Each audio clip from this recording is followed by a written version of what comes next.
चलिए शुरू करें भाई पढ़ाई। चलो 1 2 3 4 5 6 7 8 9 10 11 12 13 14 15 16। हाँ भाई, सबसे पहले ईएलपी नंबर 1 निकाल लें, उसको पूरा करेंगे। उसके बाद वेक्टर शुरू करेंगे। चलिए 2-3 कॉन्सेप्ट लिखिए, कुछ बेसिक फॉर्मूले हैं मैथ्स के ट्रिग्नोमेट्री के जो आने चाहिए, लिखें। क्लास नोट्स निकाल लें, ईएलपी निकाल लें, बातचीत बंद करें। चलो, एक जो सबसे पॉपुलर फॉर्मूला है वो है साइन 2 थीटा। ये सबसे ज्यादा काम आता है साइन 2 थीटा का, 2 साइन थीटा कॉस थीटा। सबसे पॉपुलर फॉर्मूला है, बहुत चैप्टर में काम आएगा, एकदम शानदार याद आना चाहिए। दिक्कत ये होती है कि ना हमें इस फॉर्म में याद होता है, पर जरूरी नहीं है यही फॉर्म आए। आपको इसको अलग अलग तरीके से लिखना आना चाहिए। आपको समझ में आना चाहिए कि यहाँ 2 थीटा है तो यहाँ इसका आधा हो जाता है, तभी तो इसे कहते हैं हाफ एंगल फॉर्मूला। अब क्या ये नहीं आता है, सवाल अटक जाएगा। ये बात तो तय है कि केवल फॉर्मूला कोई नहीं पूछेगा, ये तो तय है, पर ये तो क्वेश्चंस के अंदर काम आने वाली बातें हैं जिसकी वजह से हमारा पूरा क्वेश्चन अटक जाएगा। तो इनको बहुत ध्यान रखें और अलग अलग फॉर्म में लिखने की कोशिश करें कि चलो सर साइन 2 थीटा हो गया, सर मैं साइन 2x लिखूं क्या? हाँ लिखना, 2 साइन x कॉस x। आधा करना है, आधा करना है। अब मान लो मैं साइन a लिख रहा हूं, अरे यार अब आधा कैसे करूंगा? करना 2 साइन a/2 कॉस a/2। अलग अलग जैसा, ये रटना तो आसान है भाई, इसको अप्लाई करना सीखो। अप्लाई करना सीखो। हाफ एंगल, एंगल को आधा करना है। अब जैसे मुझे चाहिए होगा एसी में साइन 100 पाई टी, अब इसको कैसे लिखा जाएगा? 2 sign 50 pi T cos 50 pi T. तो याद करना अलग होता है और उसको वास्तविक परिस्थितियों में लगाना इंपॉर्टेंट होता है। तो आप देखो ना क्या हो रहा है वो समझो कि अच्छा यहाँ 2x हो रहा है तो यहाँ x हो गया, यहाँ a है तो a/2 हो गया, यहाँ 100 पाई t है तो आधा हो गया। उल्टा भी आना चाहिए, कभी ऐसा आ जाए 2 साइन 15 कॉस 15, तो उल्टा डबल करना, डबल डबल साइन 30। एक ईएलपी का क्वेश्चन है। अब उसने यही पूछ लिया 2 साइन 15 कॉस 15। अब आप वैल्यू रख रहे हो, सॉल्व कर रहे हो, आवश्यकता ही नहीं है भाई। सीधा 2 sine theta cos theta sine 2 theta. देख एंगल डबल हो रहा है ना, यहाँ 30 है तो यहाँ चारों लिखो। चारों लिखोगे तो उसको अप्लाई कर पाओगे, और एप्लीकेशन इंपॉर्टेंट है। फॉर्मूले तो 5 याद कर लो, उससे होना क्या है? अप्लाई करना सीखना पड़ेगा।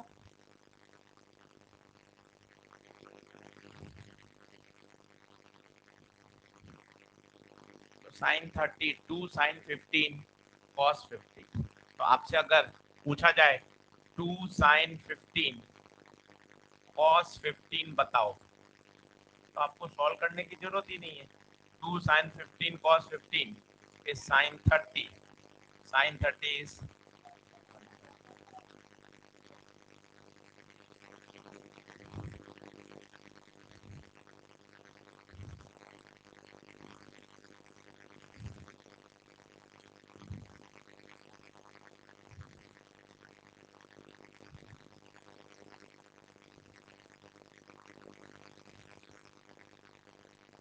बोलिए बनी क्या बात?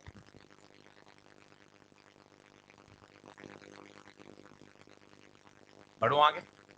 सबसे काम का फॉर्मूला है, आना चाहिए, आता भी होगा अच्छी बात है, पर सारी बात सीखना सिखाना हमारी जिम्मेदारी है, इसलिए याद करने के साथ साथ उसको अप्लाई करना भी आना चाहिए। आगे आइए, जैसे एक फॉर्मूला होता है famous, sine A plus B. ये होता है sine A cos B plus cos A sine B. लिख लीजिए, sine A minus B sine A cos B minus sine B cos.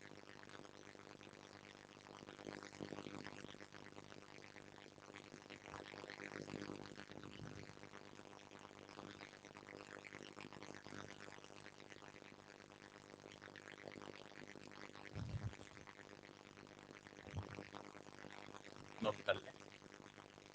अब ये कहाँ यूज आ जाता है, थोड़ा बहुत आपको यूज पता होना चाहिए। Sign A plus B sine A cos B plus cos A sine B.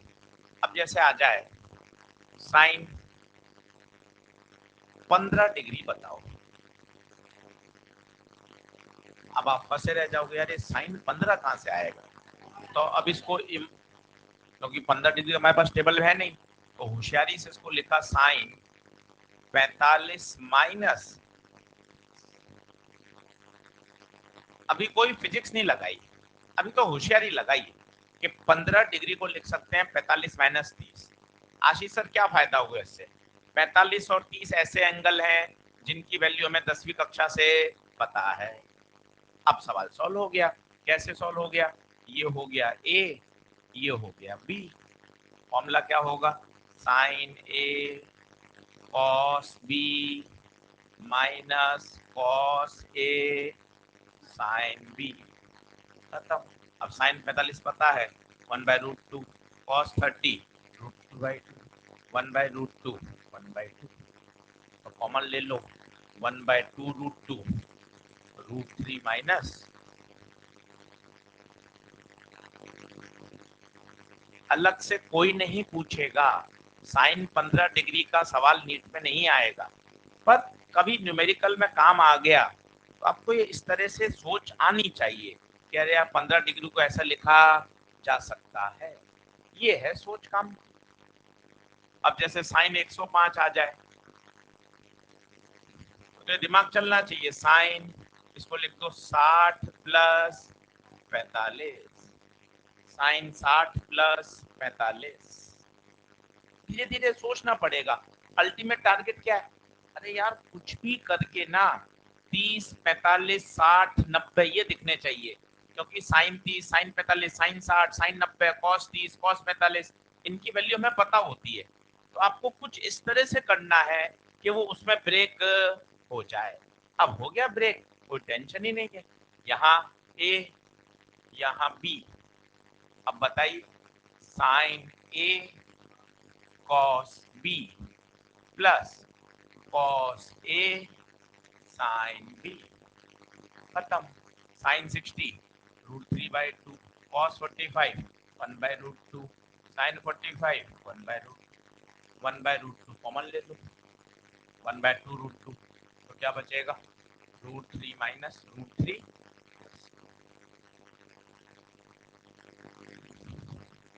संभव सब है, और ये एक लर्निंग मतलब प्रोसेस है, धीरे धीरे बच्चा इसमें ग्रो करता है, एकदम से ना संभव नहीं। आप सोचो मैं 5 दिन में ही एकदम आर पार हो जाऊं, ऐसा पॉसिबल नहीं है, पर ये है कि आप प्रैक्टिस करेंगे तो धीरे धीरे धीरे धीरे ग्रो करते जाएंगे। आपको कैपेसिटी बढ़ानी पड़ेगी रोज पढ़ने की। आप 1 किलोमीटर भी चल सकते हैं, अभी मैं आपको कहूँ 20 किलोमीटर चल लो, तो आप 20 किलोमीटर चल लोगे, पर क्या होगा आप मतलब 2-3 दिन पलंग पे पड़े रहोगे, है ना। पर आपको मैं कहूँ यार देखो 1 महीने आपको रोज धीरे धीरे धीरे धीरे प्रैक्टिस करनी है, 3 दिन 1 किलोमीटर चले, फिर 2 चले, फिर 3 चले। आप भी मानते हैं कि हम 1-1.5 महीने बाद 15 किलोमीटर 10 किलोमीटर का रन कर सकते हैं, मतलब एनर्जी तो हमारे अंदर है, बस उस एनर्जी को हमें क्या करना है, ग्रो करवाना है। लर्निंग ऐसा ही प्रोसेस है, आप सोचो मैं रातों रात एकदम टॉपिक को अच्छा कर लूं, पॉसिबल नहीं है। लर्निंग प्रोसेस है, आप थोड़ा थोड़ा थोड़ा करते जाओ, रोज अपनी कंसिस्टेंसी के साथ डेली मेहनत करोगे तो सुधार तो होगा ही। चलिए अब आइए ईएलपी पर, ईएलपी नंबर 1 पे आइए। अच्छा, कुछ और फॉर्मूले होते हैं वो भी देख लीजिए, जैसे साइन 2 थीटा का सबसे पॉपुलर तो यही होता है, 2 साइन थीटा कॉस थीटा, और होते हैं इसके 2 cos square theta minus 1, 1 minus 2 sine square. ये भी कभी कभार न्यूमेरिकल सॉल्व करते काम आ जाते हैं। आज ही काम आ जाएगा, वेक्टर पढ़ाऊंगा जब, आज ही काम आ जाएगा। तो ये कुछ स्पेशल फॉर्मूले होते हैं, सारे हाफ एंगल है। आप इनके हाफ एंगल पे गौर करोगे ना तब मजा आएगा। सारे एंगल आधे हो रहे हैं, 2 थीटा का थीटा हो रहा है, देखते जाओ आप।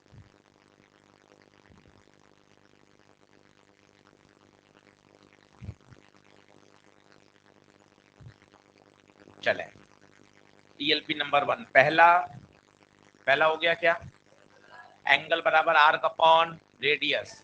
बस गलती ये करोगे 150 डिग्री काम में नहीं लेना है, 150 डिग्री नहीं, 150 को रेडियन में बदलना पड़ेगा, 5 पाई बाय 6। अब लगाइए एंगल बराबर आर्क अपॉन रेडियस। कुछ गलत लिखा ना,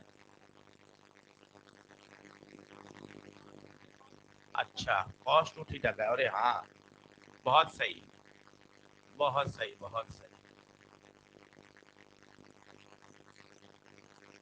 बिल्कुल बिल्कुल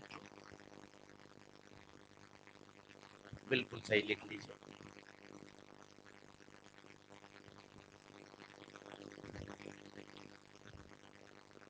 चले आगे बढ़े, पहला सही कर लीजिएगा, cos 2 थीटा कर लीजिएगा उसको। चलिए आगे बढ़े, पहला, दूसरा, तीसरा, चौथा, चौथे का जी tan 480। अब tan 480 है, कोई भी एंगल तोड़ना है 360 से ही तोड़ा जाएगा, तो 360 प्लस 120, 360 से एक चक्कर घूमने पर कोई फर्क नहीं पड़ता, वहीं के वहीं आ जाते हैं। इसका मतलब tan 120 आ गया। अब tan 120 को फिर तोड़ना पड़ेगा, कैसे, tan 180 माइनस 60। अब 120 कौन सा क्वाड्रेंट, सेकेंड क्वाड्रेंट, सेकेंड में 10 नेगेटिव, तो tan 60 माइनस का, तो 360 से तोड़ना है, 360 से पूरा घूमने पर वहीं के वहीं आ जाते हैं, तो सेम tan 360 प्लस 120 किसके बराबर होगा, tan 120। आगे आइए, पांचवा, पांचवे में बता दिया था आपको मैंने, साइन में माइनस बाहर आ जाता है, ये बता दिया था, लिख लो। tan में भी बाहर आ जाता है, और cos में अंदर ही कैंसिल हो जाता है। ये बात लिख लीजिए कोने में, याद नहीं है धीरे धीरे याद हो जाएगी। साइन में थीटा माइनस बाहर आ जाता है,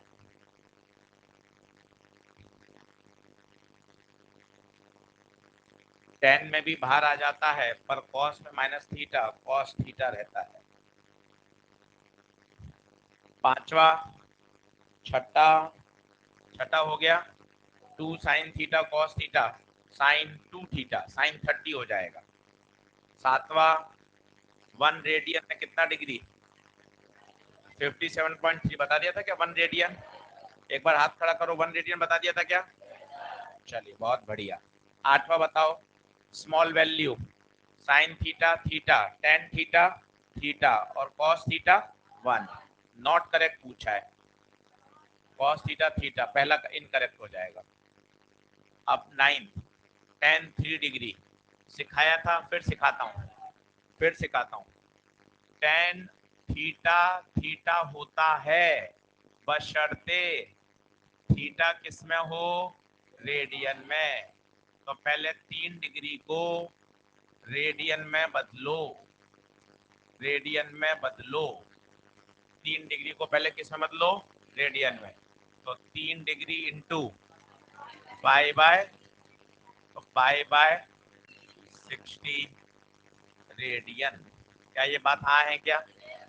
अब लिख सकते हो tan 3 degree is equal to tan pi by 60 is equal to pi by 60। ये बहुत इंपॉर्टेंट बात है। रे ऑप्टिक्स के सवाल का एक एनसीईआरटी का क्वेश्चन में उसमें tan 1.8 डिग्री है, तो अगर 1.8 के बराबर नहीं होगा, वो 3 डिग्री पहले किस में बदलना पड़ेगा? रेडियन, नहीं तो सवाल गड़बड़ हो जाएगा। तो आंसर कितना आ जाएगा बताइए? पाई बाय 60। लिख के रख लीजिए अगर डाउट हो तो। ये बात कर रहा हूं मैं क्वेश्चन नंबर 9 की। ये चीजें ही तो क्या होती हैं, हमें न्यूमेरिकल से भगाती हैं। फिजिक्स में न्यूमेरिकल ज्यादातर पूछे जाते हैं, न्यूमेरिकल में मैथ्स इन्वॉल्व होती है, मैथ्स की लापरवाही की वजह से हमारा सब्जेक्ट कठिन होता है।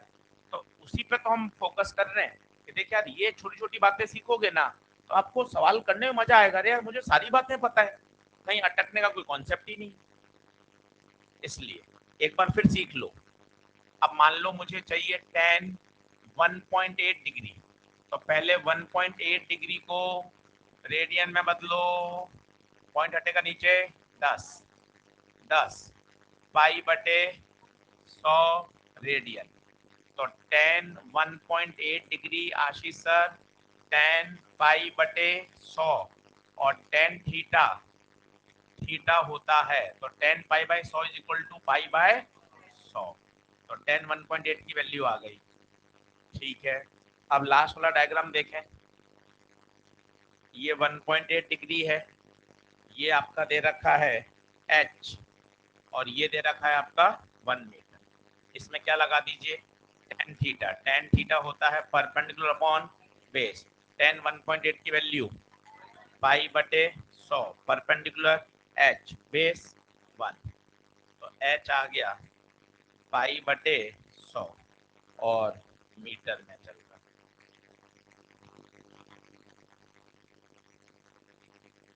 क्वेश्चन नंबर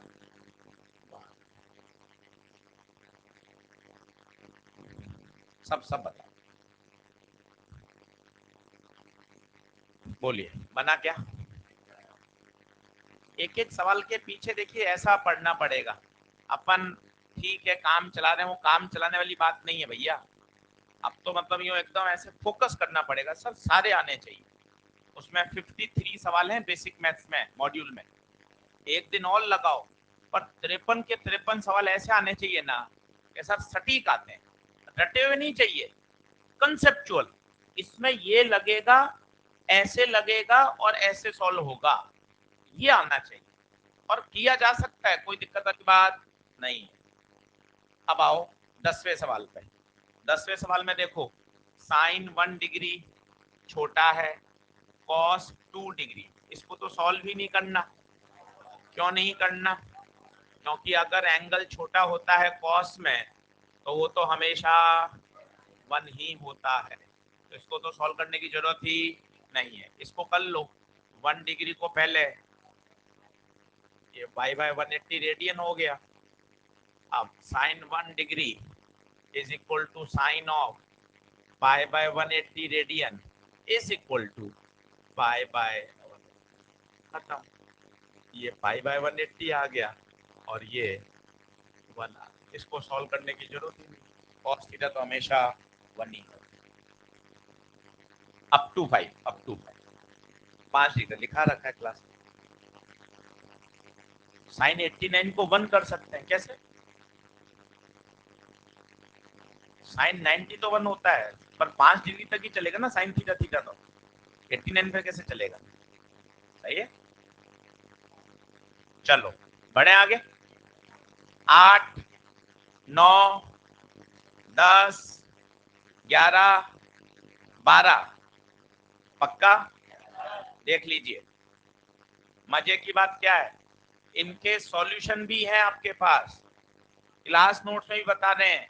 कमी रहेगी आपकी तरफ से कि अब सर मैंने घर पे किए ही नहीं, जबकि सॉल्यूशन पूरे बता दिए, रिकॉर्डेड सॉल्यूशन भी आपके पास मिल जाएंगे, प्रिंटेड सॉल्यूशन भी आपके पास है, बस आपने करे ही नहीं। वो नहीं करेंगे तो दिक्कत है। क्लियर है? चलो अब क्लास नोट्स निकालें।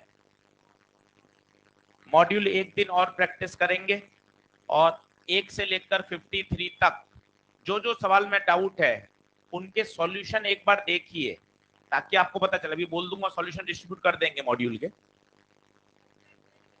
हो गए मॉड्यूल सॉल्यूशन?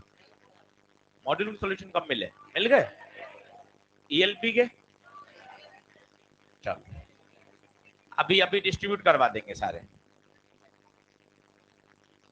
सारे के नहीं है, वो नहीं करे जो बच्चे से अपने आप सॉल्व हो जाते हैं, वो वाले उसमें नहीं करे। हाँ हाँ, नहीं नहीं जरूरी नहीं है, वो सबसे बेसिक जो सवाल है जो 8वीं 9वीं वाला बच्चा कर लेता है वो सॉल्व नहीं करे।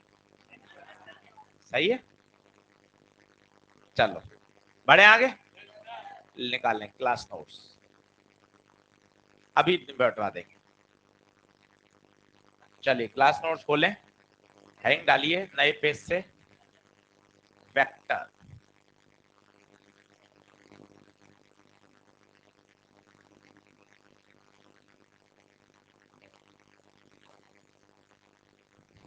वेक्टर चलो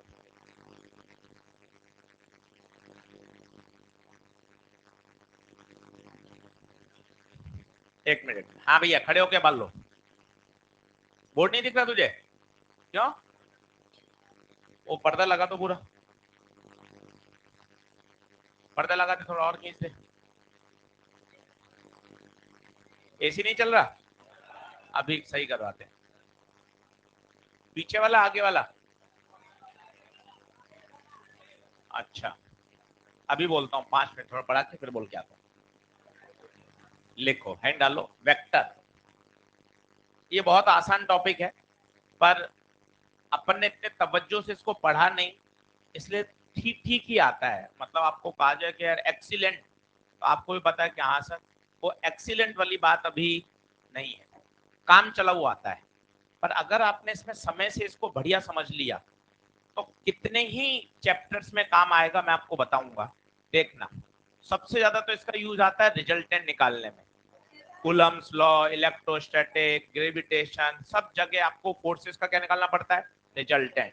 तो एक तो सबसे ज्यादा रिजल्टेंट निकालने में इसका यूज आता है सबसे ज्यादा। दूसरा काम बता दो, अभी पहले यूज बता रहा हूँ, क्यों मैं 6 दिन अपने वेक्टर में खर्च करूं, तो मुझे पता तो चले कि मेरे सारे चैप्टर इससे जुड़े हुए हैं। अब मैं रोटेशनल में चला गया तो टॉ होता है R cross F, cross product आएगा तभी टॉर्क वाले सवाल सॉल्व होंगे। वर्क एनर्जी में चला गया, W बराबर F डॉट S, डॉट आना चाहिए। Magnetic effect, force Q, V cross B। आप किसी भी चैप्टर में चले जाएं, वर्क एनर्जी में चले जाएं, centre of mass momentum collision में चले जाएं, differentiation, integration, dot product, cross product, vector, ये आधार हैं पूरे फिजिक्स के। तो अगले 5 से 6 दिन वेक्टर को बहुत तसल्ली से करेंगे। पूरे वेक्टर की ईएलपी अपने पास है, उसी के साथ में ईएलपी नंबर 6 के आगे ये ईएलपी नंबर 7, 8, 9, 10 वो वेक्टर की है। तो बिल्कुल लॉजिक से समझाऊंगा की बात को कवर करते हुए। सबसे पहला छोटा सवाल बनता है, स्केलर कौन और वेक्टर कौन? सबसे पहला छोटा सवाल 11वीं क्लास का। तो आप सभी को डेफिनेशन याद है, जिसके पास केवल मैग्नीट्यूड होता है, ओनली मैग्नीट्यूड, उसे हम क्या कहते हैं? Scalar quantity. लिखते जाइए, ओनली मैग्नीट्यूड। जबकि वेक्टर में मैग्नीट्यूड भी, डायरेक्शन भी, और एक और तीसरी बात जो आप नहीं बोलते, मस्ट ओबे लॉ ऑफ वेक्टर अलजेब्रा। अगर ये तीनों नियम हैं तब जाके उस क्वांटिटी को क्या बोला जाएगा? वेक्टर। छोटी छोटी बातें हैं, कॉपी में लिखते जाइए, आती हैं बहुत अच्छी बात है, और सीख कर इसको और अच्छा करना है।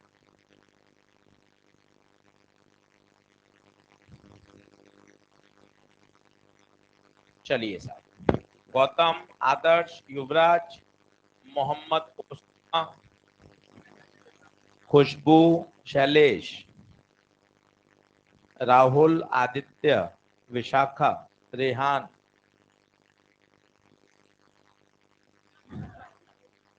चलिए। तो ऐसी क्वांटिटी जिनको एक्सप्लेन करने के लिए सिर्फ क्या चाहिए, मैग्नीट्यूड। उदाहरण के तौर पे बताइए, मास 5 किलोग्राम सफिशिएंट है इसको डिस्क्राइब करने के लिए। यूनिट आ गई और उसके आगे आ गया उसका नंबर, न्यूमेरिकल वैल्यू 5 किलोग्राम, काम हो गया। परंतु अगर मैं आपको बोलूं 10 न्यूटन, तो सर 10 न्यूटन अधूरा है सर। ये भी इंपॉर्टेंट है कि 10 न्यूटन किस डायरेक्शन में लग रहा है। तो फोर्स को एक्सप्लेन करने के लिए मैग्नीट्यूड भी चाहिए, डायरेक्शन भी चाहिए, जबकि मास, स्पीड, इनको समझने के लिए केवल मैग्नीट्यूड की आवश्यकता है। फोर्स हुआ, मोमेंटम हुआ, वेलोसिटी हुआ, ये सब क्या है, वेक्टर क्वांटिटी। तो वेक्टर की छोटी परिभाषा मुझे वो शब्दों में नहीं चाहिए, कौन पूछने वाला है, सटीक, कंसेप्चुअल। मैग्नीट्यूड होना चाहिए, डायरेक्शन होना चाहिए, एंड मस्ट ओबे लॉ ऑफ वेक्टर। ये आपने यहां क्यों फोकस कर रहे हो आप, लॉ ऑफ वेक्टर अलजेब्रा, जबकि जो छोटे बच्चे होते हैं वो तो ये याद करते हैं मैग्नीट्यूड होना चाहिए और अधूरा है। 2 बार इस पे प्रश्न आ गया, वो देखिए, ये देखिए क्यों मैं आपको ये बोलना चाहता हूं कि यार वेक्टर अलजेब्रा जरूरी है। देखिए, ध्यान से देखिए, करंट, करंट के पास मैग्नीट्यूड है 2 एम्पियर, 3 एम्पियर, 4 एम्पियर। करंट के पास डायरेक्शन भी है, इसके बावजूद करंट स्केलर क्वांटिटी है। क्यों, वो देखिए, आपके सामने एक्सप्लेनेशन है। तो ये तार हैं, ये 60 डिग्री पर है, 3 आई 4 आई, तुक्का मारिए, हाँ 7 एम्पियर ही जाएगी। अब भले ही ये 2 वायर 90 डिग्री पर हो, सर कोई फर्क नहीं पड़ना, 3 और 4 मिलकर 7 ही होगा। कारण इसके पीछे लॉजिक क्या है, किरचॉफ फर्स्ट लॉ। किसी पॉइंट पर जितना इनकमिंग होगा उतना, ये इस बात पे निर्भर नहीं करता कि दोनों तारों के बीच में एंगल क्या है। नहीं तो अभी वेक्टर होता ना तो दिक्कत हो जाती, क्योंकि वेक्टर तो कहता है मैं तो इस हिसाब से काम करूंगा, थीटा अलग अलग तो आंसर भी, पर ये यहां नहीं लगेगा। तो करंट के पास मैग्नीट्यूड है, करंट के पास डायरेक्शन भी है, इसके बावजूद वो वेक्टर के नियमों का पालन, इसलिए करंट को क्या कहा जाता है, स्केलर। अब आपको मजा आएगा, वेक्टर की कंप्लीट परिभाषा, मैग्नीट्यूड होना चाहिए, डायरेक्शन होना चाहिए और वेक्टर अलजेब्रा को फॉलो भी करना चाहिए, तभी वो क्या कहलाएगा, वेक्टर।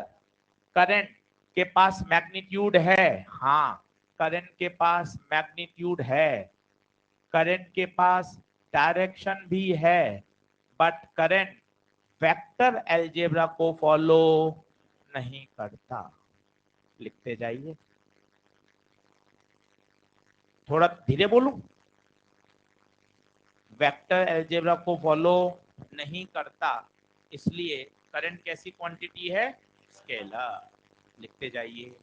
एक छोटा सवाल, ये फॉर्मूले को लिखकर काटिए, ये कब लगता है, जब वेक्टर का रिजल्टेंट निकालते हैं।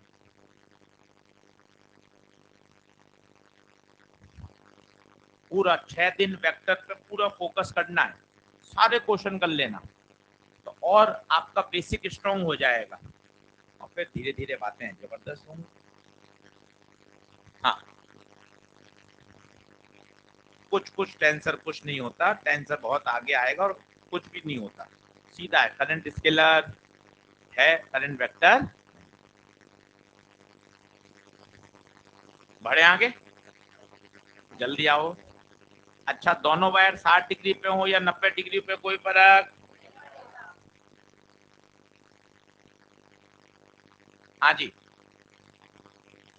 टाइम वेक्टर क्वांटिटी है क्या, या टाइम स्केलर है क्या, नेगेटिव टाइम होता है क्या, पॉजिटिव टाइम होता है क्या, इस बातों का अपने इससे कोई लेना देना नहीं। मास लेंथ टाइम अभी अपन किस में मान रहे हैं, सारे के सारे स्केलर। क्लियर? चलिए बढ़ूं क्या साहब आगे? आओ साहब जल्दी आइए फटाफट। एक छोटा सा कॉन्सेप्ट बीच में सिखाता हूँ, उसके बाद हम आगे बढ़ेंगे। सबसे पहले रिप्रेजेंटेशन ऑफ वेक्टर, छोटी छोटी बातें जो आपको आनी चाहिए, आती भी हैं। वेक्टर को कैसे रिप्रेजेंट किया जाता है, ये देख, इस तरह से। इसकी जो लंबाई है वो क्या बताती है, लेंथ क्या बताता है, मैग्नीट्यूड। और एरो हेड क्या बताता है, डायरेक्शन। छोटी छोटी बातें हैं जो आपको पता होनी चाहिए। लेंथ बताता है मैग्नीट्यूड, और एरो हेड क्या बताता है, डायरेक्शन। इसे कहा जाता है वेक्टर को रिप्रेजेंट करने का तरीका। मान लो ऊपर नॉर्थ है, साउथ, ईस्ट, वेस्ट। मैं आपको कहूंगा 10 न्यूटन फोर्स नॉर्थ में लग रहा है, तो ये आपने ऊपर की तरफ बनाया और यहाँ लिख दिया 10 न्यूटन। मैं आपको कहूंगा 5 न्यूटन ईस्ट में लग रहा है, तो 5 न्यूटन ईस्ट में लगा दिया। मैं आपको कहूंगा वेस्ट में लग रहा है 7 न्यूटन, 7 न्यूटन आपने कहाँ लगा दिया,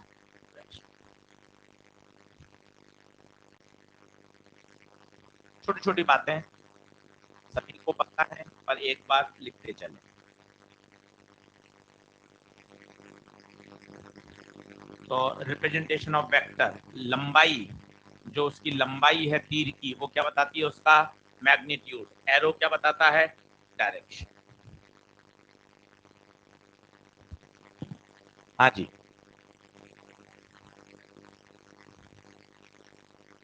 यहाँ पर, हाँ हाँ, नहीं नहीं, मे भी होगा, मस्ट तो कभी हो ही नहीं सकता। मस्ट हो जाता तो फिर करंट कैसे होता, सही है। बढ़े आगे, अब आइए एक छोटा सा कॉन्सेप्ट सिखाता हूं मैं आपको। लिखें, वेट mg, एक फोर्स सीखिए, इसके बारे में बात करते हैं। चलो, अब पेन पेंसिल छोड़ना, जबरदस्त बात है, थोड़ी इंटरेस्टिंग, थोड़ा सा मजा आए। नहीं तो ट्राइंगल लॉ, पैरेललोग्राम लॉ, वो तो सब पढ़ेंगे ही पढ़ेंगे, बातें कुछ अच्छी लेवल पे आ जाए। चलो पेन पेंसिल छोड़ो, समझो। ये है अर्थ, और इस पे रखा है कोई ब्लॉक एम। अर्थ का मास है बड़ा है। हम बचपन से पढ़ रहे हैं, 7वीं 8वीं से हमने पढ़ लिया था gravitation, Newton's law of gravitation. इन दोनों के बीच में क्या लगेगा, एक अट्रैक्टिव फोर्स। बताइए कितना, न्यूटन्स लॉ आपको याद है, जी पहला मास, दूसरा मास अपॉन दोनों के बीच की दूरी। इसे क्या कहा जाता है, न्यूटन्स लॉ ऑफ ग्रेविटेशन। सीखते जाना, छोटी छोटी बातें जबरदस्त न्यूमेरिकल में काम आएंगी। और न्यूटन्स लॉ ऑफ ग्रेविटेशन हमेशा कैसा नेचर का होता है, अट्रैक्ट। अब देखते जाइएगा चीजें क्या होगा, शब्दों को सुनिएगा। अर्थ, अर्थ इस ब्लॉक को अपने सेंटर की तरफ क्या करेगी, अट्रैक्ट। कितने फोर्स से, जी पहला मास, दूसरा मास अपॉन दोनों के बीच की दूरी, आर, आर स्क्वायर। सेंटेंस बोलेंगे उससे बढ़िया सवाल सॉल्व होंगे। अर्थ ब्लॉक को इस फोर्स से क्या करेगी, अपने सेंटर की ओर अट्रैक्ट करेगी। उल्टा भी सच है, ब्लॉक, ब्लॉक अर्थ को इतने ही फोर्स से अपनी ओर अट्रैक्ट करेगा। This is called action reaction pair, Newton's third law. Sir मैं तो एमजी लिख रहा हूं इतने सालों से। हाँ भाई वो mg है, वो ध्यान से सुनना, इस G M upon R square, ये कांस्टेंट है। m किसका मास है, अर्थ का, तो इसको हम अपनी सुविधा के लिए क्या लिख देते हैं, स्मॉल जी। अब आप देखना मजा आएगा, इस gm/r² को क्या लिख दो, जी, तो बता क्या बन गया, mg। मजे की बात, इस gm/r² को क्या लिखो, जी, तो mg। बच्चा क्या गलती करता है वो देखना। अब और बनाता हूं वापस, ये अर्थ और ये है मास, अर्थ का मास m। हर बच्चे को रटा हुआ है, सर ये mg कहां लगेगा, नीचे। तो ब्लॉक अर्थ को कहां खींच रहा है, अर्थ ब्लॉक को कहां खींच रही है, नीचे। ब्लॉक कहां खींचेगा, ऊपर। बच्चा सोचता है यार यहां लगा दूं मैं बड़ा mg, नहीं आएगा। सर ये तो बड़ा m है ना भाई, देख पिछला स्लाइड, ना छोटा mg है ना बड़ा mg है। सच्चाई क्या है, g पहला मास, दूसरा मास अपॉन r², और इस gm/r² को क्या बोला गया है। अब बता, चाहे ऊपर वाला हो या नीचे वाला हो, दोनों ही क्या है, स्मॉल mg। ये गलती होती है क्योंकि हमें खुद को लगता है और यार ब्लॉक पे लगा रहा हूं तो छोटा mg, अर्थ पे लगाऊंगा तो बड़ा mg। नहीं, बताइए यहां भी क्या आएगा, छोटा mg। क्या आप मेरी बात समझ पा रहे हैं। आइए मैं तीसरी बार रिपीट करता हूं, कोशिश करिए। छोटा mg बड़े mg पर कंफ्यूज मत होइए। बेसिक बात बताइए, दो मासेस के बीच में लगने वाला force G m1 m2 upon r², अर्थ और ब्लॉक के बीच में लगने वाला G पहला मास, दूसरा मास अपॉन r²। अर्थ ने ब्लॉक को नीचे खींचा, एक्शन रिएक्शन, ब्लॉक अर्थ को gm अपॉन r²। हाँ, इस gm अपॉन r² की नाटकबाजी बार बार नहीं करनी पड़े, इसलिए इसको क्या बोल दिया, छोटा g। अब बताइए कितना, mg, ये भी, इसका मतलब दोनों mg mg ही होंगे। और यहीं से एक शब्द आता है, थर्ड लॉ। आपने एक शब्द तो पढ़ा हुआ है, एक्शन रिएक्शन। आइए और अच्छी बातें इसमें सिखाता हूं मैं आपको। एक्शन रिएक्शन, दूसरा इंपॉर्टेंट बात, act on different bodies, act on, देखो ये mg किस पे लग रहा है, ब्लॉक पर, और ये mg अर्थ पर, एक्ट ऑन डिफरेंट बॉडीज। और तीसरा और बहुत अच्छा, always action reaction pair have same nature. भाई ये बहुत जबरदस्त बिंदु है जो नहीं लिखा रहता, सेम नेचर। सेम नेचर मतलब समझते हैं, ग्रेविटेशन का रिएक्शन ग्रेविटेशन ही होगा, नॉर्मल का रिएक्शन नॉर्मली होगा, टेंशन का रिएक्शन टेंशन होगा। यहां एक्शन है ग्रेविटेशन, तो रिएक्शन भी ग्रेविटेशन। इसमें से कौन सा एक्शन है कौन सा रिएक्शन है कुछ नहीं कहा जा सकता, किसी एक को एक्शन मानेंगे तो दूसरे को रिएक्शन। क्या ये बात क्लियर हो रही है। तो हम जो mg लिखते हैं, अभी आप खूब एनएलएम के सवाल करोगे, ये ब्लॉक बनाया, नीचे आपने खट mg लगा दिया, ये इंक्लाइन प्लेन पे ब्लॉक रखा, नीचे mg लगा दिया, ये दीवार पे कोई ब्लॉक रखा हुआ है, फिर आपको कहा जाए तो आप सबसे पहले क्या लगा देते हैं, mg। आज इस mg की कहानी तो सीखो, इस mg को आया कहां से, ये है सच्चाई। इसको बोलो अर्थ और ब्लॉक के बीच में लगने वाला फोर्स g पहला मास, दूसरा मास अपॉन r², और इस gm/r² को बोल दिया छोटा। तो आप चलते फिरते भी 500 सवाल करोगे पूरे मैकेनिक्स में एनएलएम में, तो आपको बार बार mg लगाना पड़ रहा है। आपको पता चल रहा है वो mg कौन है, ये है आपका न्यूटन्स लॉ ऑफ ग्रेविटेशन। जो कौन लगा रहा है, अर्थ लगा रही है किस पर, ब्लॉक पर। क्या ये कभी कैंसिल हो सकते हैं, इक्वल भी हैं अपोजिट भी हैं, पर क्या कैंसिल हो सकते हैं, क्या कैंसिल नहीं हो सकते, क्योंकि they are acting on different bodies, cancel नहीं हो सकते। इधर भारी है तो वाह, आ जा तू भी, आ जा तू, आ जा, चल उधर खींच उसको साथ से, खींच, तुझे खींचना है इसको। अब देखो, सुनो सुनो सुनो, अभी ये भी 100 न्यूटन लगा रहा है, मैं भी 100 न्यूटन लगा रहा हूं, है ना, पर इसका मूवमेंट नहीं हो रहा। दोनों फोर्स इक्वल हैं और अपोजिट हैं, पर they are acting on same body, इसलिए रिजल्टेंट फोर्स क्या है, 0। पर ये 100 न्यूटन लगा है किसी दूसरे ऑब्जेक्ट पर, मैं 100 न्यूटन लगाऊं मोबाइल पर, तो दोनों मूव करने लग रहे हैं, क्यों? हाँ, वो दोनों इक्वल हैं, अपोजिट हैं, पर वो एक बॉडी पर। तो कैंसिल कब हो सकते हैं, जब वो सेम बॉडी पे लगे।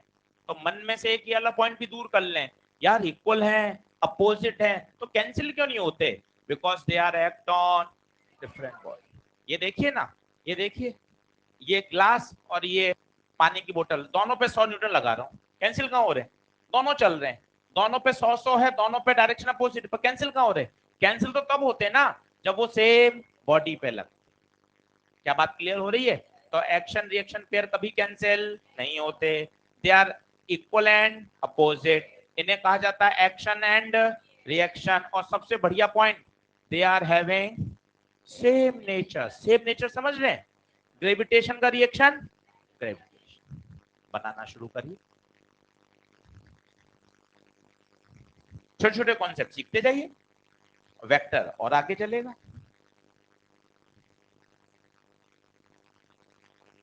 हाथ तेज चला फटाफट। हाँ, अर्थ की हम बात नहीं करते, इसलिए हम सिर्फ mg लिख के छोड़ देते हैं, पर वास्तव में जितना अर्थ ब्लॉक पे लगा रही है उतना ही ब्लॉक भी लगा रहा है।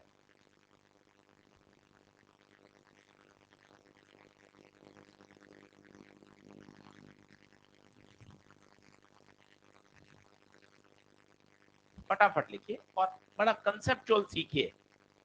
अपने मन में होता है mg लगाया, छोटा mg, अर्थ पे बच्चा लगाता है बड़ा mg। आज सोचिए दोनों ही छोटे mg होंगे यार, क्योंकि equal and opposite. Newton's law of gravitation हमेशा कैसे नेचर का, अट्रैक्टिव। सेंटेंस बोलें लिखते समय, तब आप अपने आप को जोड़ पाएंगे।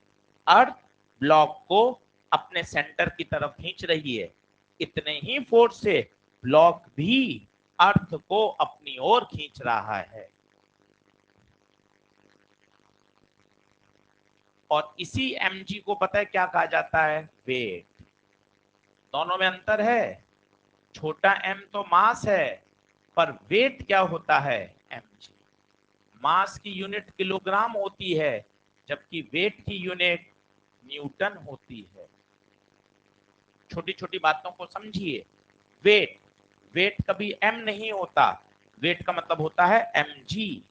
वेट एक तरह का फोर्स है, फोर्स की इकाई यूनिट न्यूटन होती है, जबकि मास की यूनिट किलोग्राम होती है।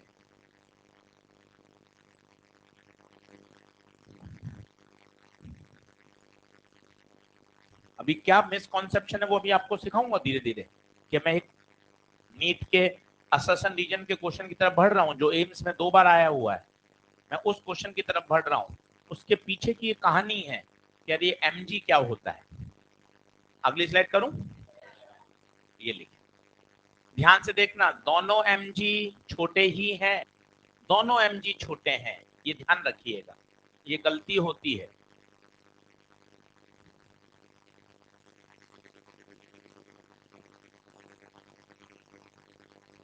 Action reaction act on different bodies. Action reaction हमेशा सेम नेचर के होते हैं। सर ये वाला बिंदु समझाइए, सेम नेचर का मतलब क्या होता है, कोशिश करिए। ग्रेविटेशन का रिएक्शन ग्रेविटेशन फोर्स होगा, टेंशन का रिएक्शन टेंशन होगा, नॉर्मल का रिएक्शन नॉर्मल फोर्स होगा।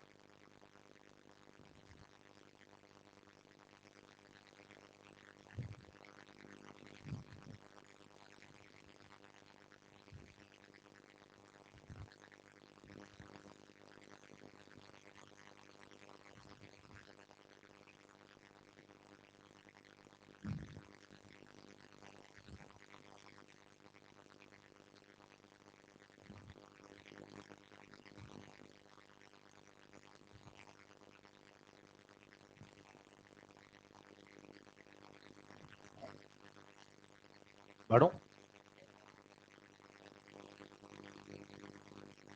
मेरे हिसाब से mg वाली बात क्लियर होनी चाहिए। ये चारों बिंदु क्लियर हैं?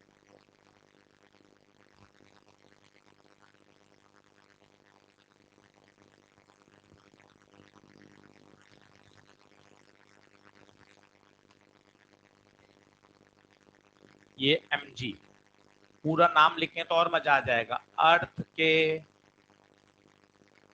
द्वारा ब्लॉक पर लगाया गया ग्रेविटेशनल फोर्स।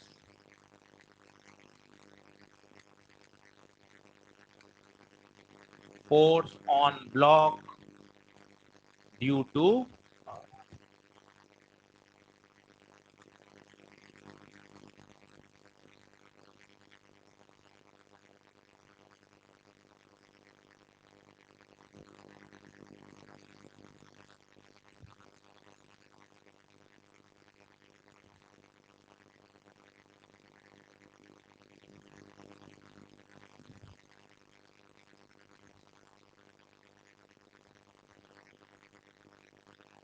अभी 6-7 दिन के मजे और हैं, जब वेक्टर वेक्टर चलेगा।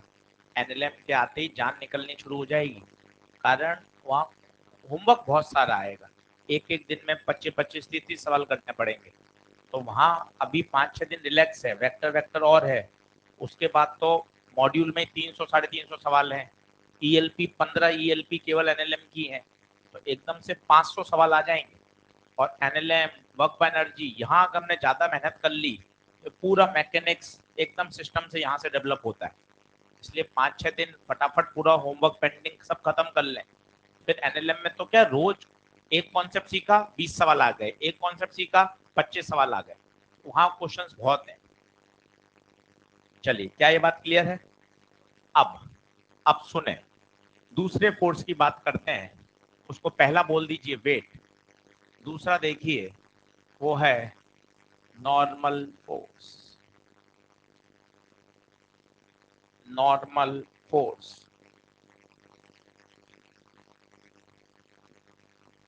अब ये कब लगता है? जब दो बॉडीज आपस में कांटेक्ट में होती है। दो बॉडीज कांटेक्ट में होती है। अब मैं जिस क्वेश्चन की बात कर रहा हूं उस क्वेश्चन को देखिए। मोस्टली बच्चे तो क्या, जब हम टीचर्स का इंटरव्यू लेते हैं, इंटरेक्शन करते हैं, वो भी गलत बता देते हैं। वो देखिए क्या है, एक टेबल है, उस पर ब्लॉक रखा गया है। हम कहते हैं भाई इसकी एफईडी बनाओ, बच्चे से पूछते हैं, बच्चा तुरंत अरे सर क्या दिक्कत है, ये एमजी और टेबल ऊपर की नॉर्मल। बच्चा कहता है हाँ सर एमजी नॉर्मल बिल्कुल सही है। अब दूसरा, क्या ये एक्शन रिएक्शन पेयर है क्या? स्कूल में पढ़ाते समय ऐसा सिखा दिया जाता है, देखो ये एमजी लगाया तो टेबल ने वापस क्या दिया उसको, नॉर्मल। ऐसा नहीं है। यही बात आज आपको सीख के जानी है। ये MG and normal action reaction pair नहीं। इस बात को सीखिए, जितने तरीके से आप सीख सकते हैं, कन्विंस होकर, खुश होकर देखिए। पहली बात तो ये एक्शन रिएक्शन पेयर हो ही नहीं सकते, क्योंकि दोनों का नेचर अलग है।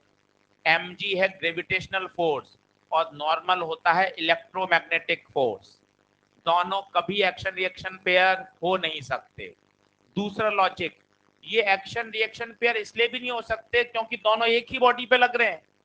mg भी ब्लॉक पे लग रहा है, नॉर्मल भी। एक्शन रिएक्शन हमेशा अलग अलग ऑब्जेक्ट्स पे लगते हैं। तो फिर मन में आता है सर इस mg की रिएक्शन कहाँ है? अरे है ना, आपने बनाई नहीं है। इस mg की रिएक्शन पता है कहाँ है? अर्थ पर। अर्थ पर mg कहाँ लग रहा होगा? ऊपर की तरफ। ये रहा देखो, ये सीख कर आए। ब्लॉक पे जो mg लगता है यही mg अर्थ पर ऊपर लगता है। हम कभी अर्थ का एफईडी बनाते नहीं है, इसलिए इस वाले mg की कभी चर्चा नहीं करते। इस mg का ये कौन है? Action reaction pair. नॉर्मल की बात सुनिए, मजा आएगा। वो भी देखिए, ये ब्लॉक अर्थ सरफेस पे रखा गया है, तो इन मॉलिक्यूल मॉलिक्यूल के इंटरेक्शन की वजह से ये ब्लॉक इस सरफेस को क्या कर रहा है? नीचे की तरफ पुश कर रहा है। कैसा नेचर का होता है? पुशिंग। ये लगाया ब्लॉक ने किस पर? सरफेस पर। Action reaction, Newton third law, equal opposite. Block ने सरफेस को नीचे दबाया, सरफेस ब्लॉक को ऊपर दबाएगी। ये है इसका एक्शन रिएक्शन। इसकी हमें कभी आवश्यकता नहीं पड़ती, क्योंकि हम अर्थ का, सरफेस का एफबीडी नहीं बनाते। हम किसका एफबीडी बनाते हैं? एफबीडी का मतलब होता है फ्री बॉडी डायग्राम। उन्हीं फोर्सेस को दिखाया जाता है जो ब्लॉक्स पर लग रहे हों। तो आपको कहा जाएगा, अब और होशियार बनिए, इस mg का रिएक्शन बताइए। ये रहा mg का रिएक्शन जो किस पे लग रहा है? अर्थ पर। आशीष सर इस नॉर्मल का रिएक्शन है ना, कहां लगेगा? टेबल पर। कहां लगेगा? टेबल। अब देखिए कितनी मस्त बात सही हो रही है। ये बिंदु ऐसे हैं जो आपको एक बार में खुश कर देंगे। हर बार चेक करो, मजा आएगा। क्या इक्वल है? क्या अपोजिट हैं? एक ऊपर एक नीचे। और सबसे important, they are having same nature. Normal का रिएक्शन नॉर्मली होता है। शब्दों में बोलो, सरफेस ब्लॉक को नीचे पुश कर रही है और सरफेस ब्लॉक को कहां कर रहा है? ऊपर। ब्लॉक सरफेस को नीचे करेगी, सरफेस ब्लॉक को कहां करेगा? ऊपर। एक शब्द बहुत जबरदस्त है जो बहुत काम आएगा, नॉर्मल। नॉर्मल का नेचर हमेशा कैसा होता है? पुशिंग। हमेशा कैसा होता है? पुशिंग। लिखना शुरू करिए। एक बार ये बात और सिखाता हूं। ये बहुत बढ़िया कॉन्सेप्ट है। mg नॉर्मल एक्शन रिएक्शन नहीं है। कई बच्चे ऐसा 11वीं में पढ़ लेते हैं, देखो mg लगा फिर टेबल ने नॉर्मल लगाया। नहीं भाई, mg का रिएक्शन अर्थ पर लग रहा है। नॉर्मल पूरा सेंटेंस बोलेंगे तब क्रिएट कर पाएंगे। टेबल ब्लॉक को नॉर्मल दे रही है, ब्लॉक टेबल को नॉर्मल दे रहा है। पुशिंग दबा रहा है। हमेशा नॉर्मल जो होता है वो पुशिंग नेचर का होता है, कभी पुल नहीं कर सकता।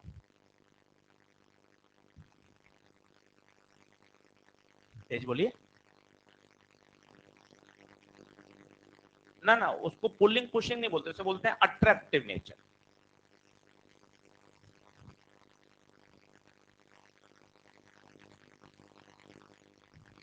आगे करूं स्लाइड। ये अससन रीजन कंसेप्चुअल सवाल की तैयारी हो रही है। 7 से 8 सवाल थ्योरेटिकल भी आते हैं। आप पेपर उठा के देख, 50 के 50 न्यूमेरिकल नहीं आते, कई आते हैं कॉन्सेप्ट बेस्ड, सीधा टिक करना होता है। थ्योरेटिकल कॉन्सेप्ट लिखा हुआ है, टिक करना है आपको। अससन रीजन है, पढ़ा, समझ के उसको टिक किया। तो आपको बेसिक थ्योरी की तरफ भी हमें पढ़ना चाहिए कि हाँ यार mg क्लियर हुआ। छोटा mg बड़ा mg नहीं होता, छोटा mg लगाते हैं। जहां छोटा m क्या बता रहा है? ब्लॉक का मास। ये mg नॉर्मल एक्शन रिएक्शन नहीं है। तो मन में सवाल आया ना, इस mg का रिएक्शन कहाँ है? तो आपको लिखना चाहिए ये है mg का रिएक्शन और ये नॉर्मल के रिएक्शन पेयर है। एक बात सीखिए, पहले इसको बराबर आइए जल्दी से।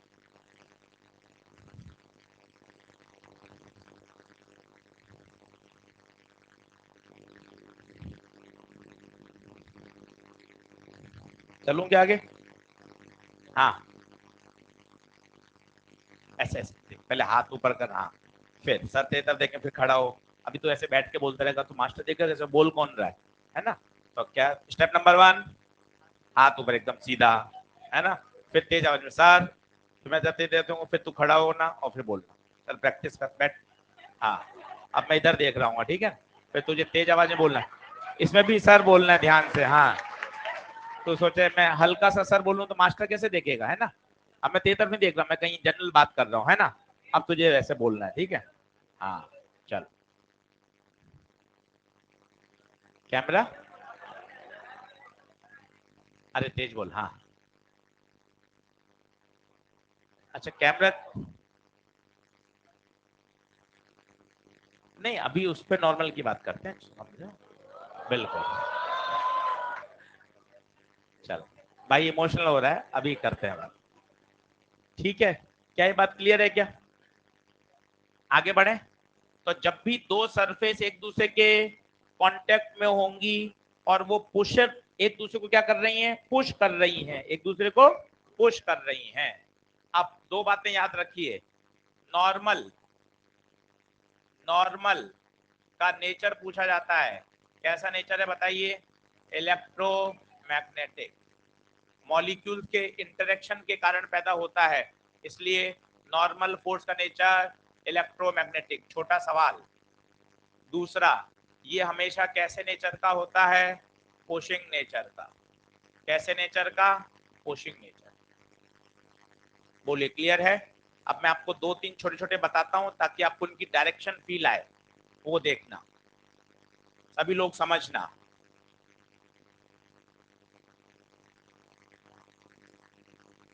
ये देखिए, सब लोग समझो, धीरे धीरे धीरे धीरे हम कंसेप्ट की तरफ बढ़ रहे हैं। मुझे आपको 3 फोर्स एक्सप्लेन करने हैं। पहला mg, दूसरा नॉर्मल, अभी आएगा टेंशन। ये ऐसे फोर्स हैं जिससे 90% सवाल एनएलएम के सॉल्व हो जाएंगे, तो इनकी तरफ बढ़िया बढ़िए। सभी लोग बोर्ड पे देखो, पेन पेंसिल छोड़ो, सिचुएशन को इमेजिन करो। 2 ब्लॉक हैं, दोनों ब्लॉक चिपके हुए हैं। ब्लॉक है, ब्लॉक के आगे टेबल या कुर्सी या कोई बड़ा संदूक या अलमारी। मैं इसको धक्का दे रहा हूं, आप घर पे महसूस कर सकते हो, दोनों एक साथ चलेंगे, दोनों एक साथ चलेंगे।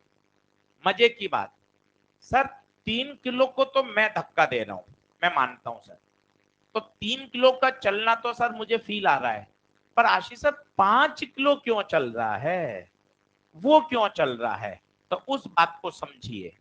अब बताइए कांटेक्ट कहां कहां है? कांटेक्ट क्या 3 किलो और ग्राउंड का कांटेक्ट है?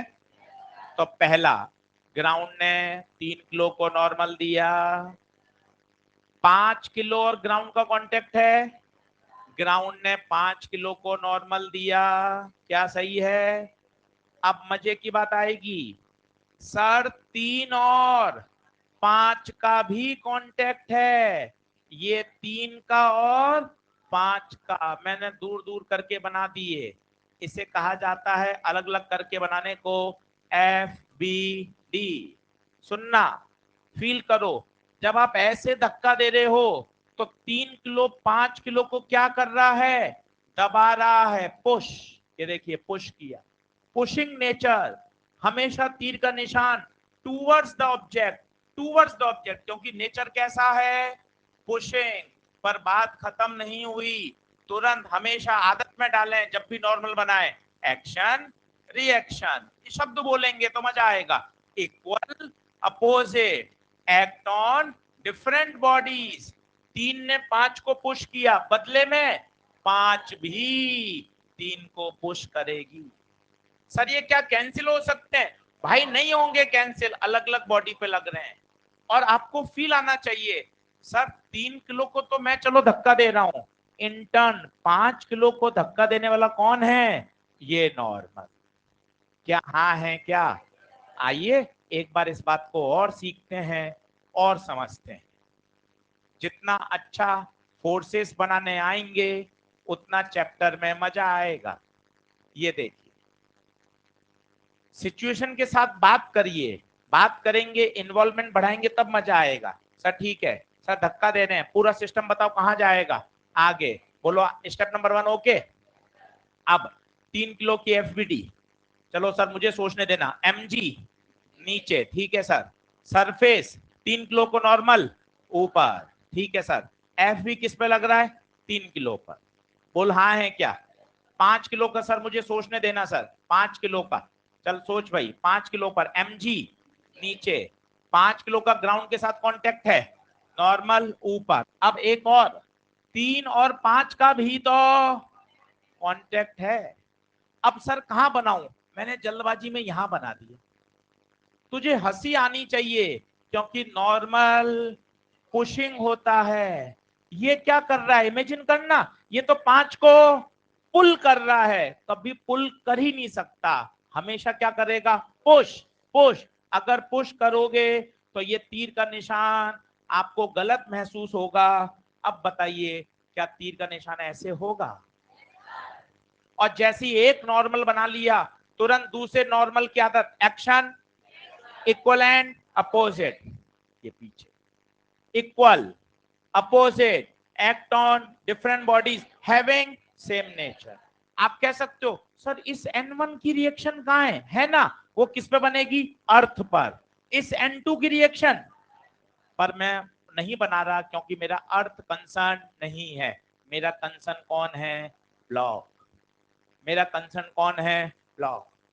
जितने सही फोर्सेस बनाना सीखेंगे उतना ही मजा आएगा। और देखिए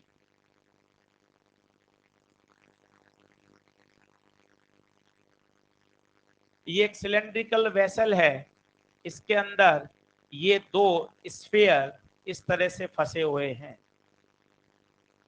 अब आपको पूछा गया यार इनके फोर्सेस बनाइए, आइए कोशिश करते हैं, देखते हैं। सबसे पहले जब जब कांटेक्ट होगा तब तब मुझे नॉर्मल की बात करनी है। बताइए ए पर कांटेक्ट कहां कहां से है, तुक्के मारिए, कहां कहां से। एक इस सरफेस से, एक इस सरफेस से, और एक यहां। मानते हैं। फिर हमेशा नाम से स्पष्ट है, नॉर्मल हमेशा सरफेस के परपेंडिकुलर लगता है, सरफेस के परपेंडिकुलर लगता है। कैसे नेचर का, ओशे। ये ऐसे ऐसे शब्द हैं जो आपको गलत नहीं होने देंगे। अब आप देखना, आपको मजा आएगा। क्या आएगा, देखो। वेसल इस स्फीयर को क्या करेगा, पुश। ये वेसल ने स्फीयर को क्या किया, पुश, N1। ये देखिए सरफेस के परपेंडिकुलर, सरफेस के परपेंडिकुलर, ये हुआ पुश। अब मजे की बात है, बी ए को भी क्या करेगा, पुश। ये देखिए बी ने ए को पुश किया। आप एक बात देख रहे होंगे, मैंने ये सारे कहां से पास कर रहा हूं, सेंटर से।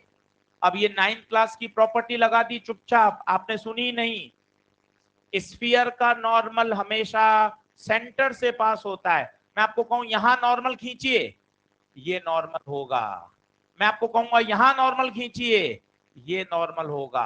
आपको कहूंगा यहां नॉर्मल खींचिए, ये नॉर्मल होगा। क्यों, क्योंकि स्फीयर पे नॉर्मल हमेशा कहां से पास होता है, टेंजेंट।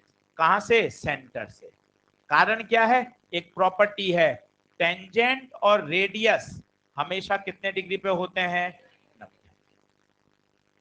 तो in case of circular object normal always passes through the centre of the sphere, centre of the sphere. देखिए बताइए क्या ये तीनों क्लियर हैं। जैसे ही आपने N3 बनाया, आपको आदत में आना चाहिए, बी ने ए को पुश किया, ए वापस बी को पुश करेगा। Action reaction, equal opposite, act on different bodies. A ने बी को किया, बी ने ए को किया। और सर ये भी सरफेस है, ये भी कांटेक्ट लगाएगी, N4। आप कहोगे सर इस N1 का रिएक्शन नहीं बना रहे हो, बनाऊंगा ना। कोई बताएगा कहां बनेगा, दीवार पे। ये देखिए दीवार पे बना, शब्द बोलोगे तब आएगा। दीवार ब्लॉक को दबा रही है, ब्लॉक वापस दीवार को दबा रहा है। इस N2 का रिएक्शन बनेगा ना, देखिए रहा N2 का रिएक्शन। पर मुझे इसमें इंटरेस्ट, मुझे तो इंटरेस्ट है ए और बी में, तो मैं वही फोर्सेस बना रहा हूं जो ए और बी पे लग रहे हैं।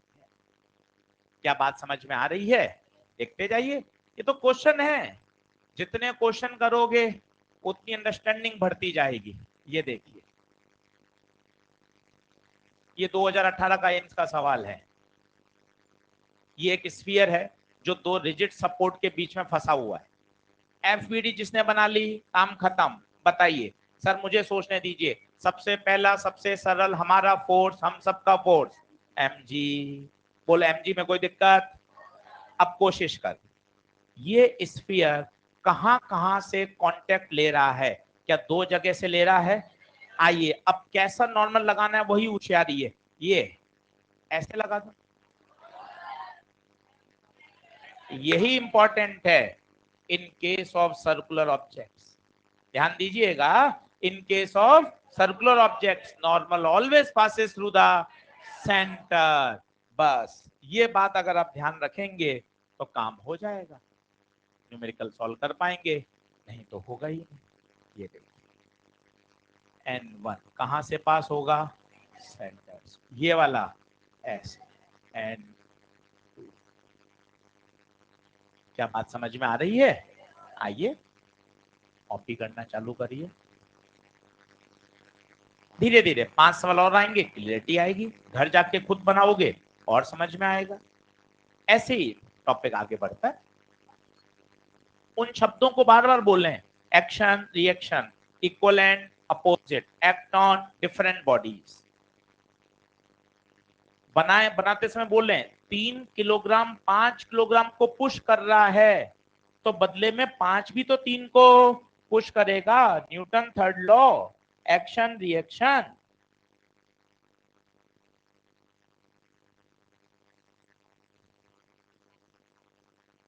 उसके साथ थोड़ा जुड़ना पड़ेगा कि हाँ सर ये बात ठीक है। शब्द कितना अच्छा है, पुशिंग। कभी आपका तीर का निशान गलत बना दोगे, आपको लगेगा अरे यार ये मैंने तीर का निशान गलत कैसे बना दिया। नॉर्मल का तो तीर का निशान हमेशा पुश।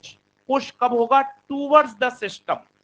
5 किलो पे बना रहे, ये देखो 5 पे बना रहे हो, तो 5 की तरफ, 3 की तरफ पुश।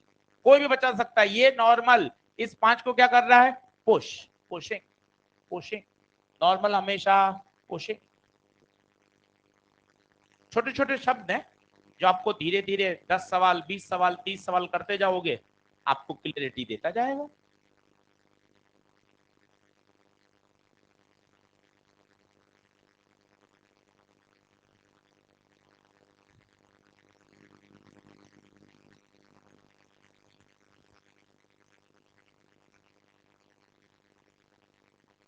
बढ़ूं क्या, जल्दी आओ।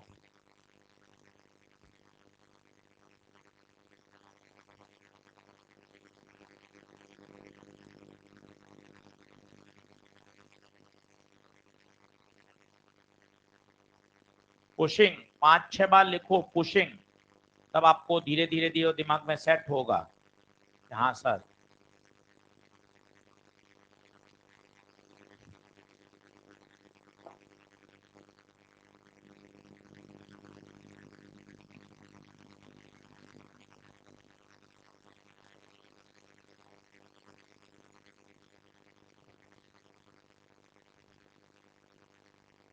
इसमें से 70-80% बात आपको आती, मुझे पता है, पर हम तो बिल्कुल बेसिक्स इसलिए पढ़ा रहे हैं कि जब यार एनएलएम के क्वेश्चंस आएंगे ना, तो आप एकदम फ्लो में चलोगे, तुक्केबाजी में नहीं चलोगे कि हाँ यार ये स्टेप्स अपन को सब पता है।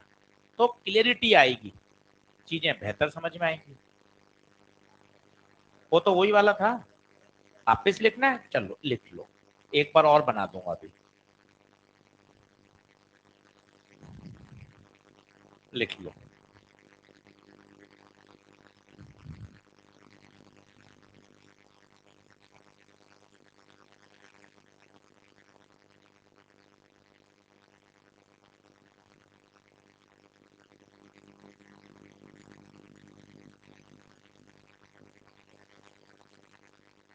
बढ़े,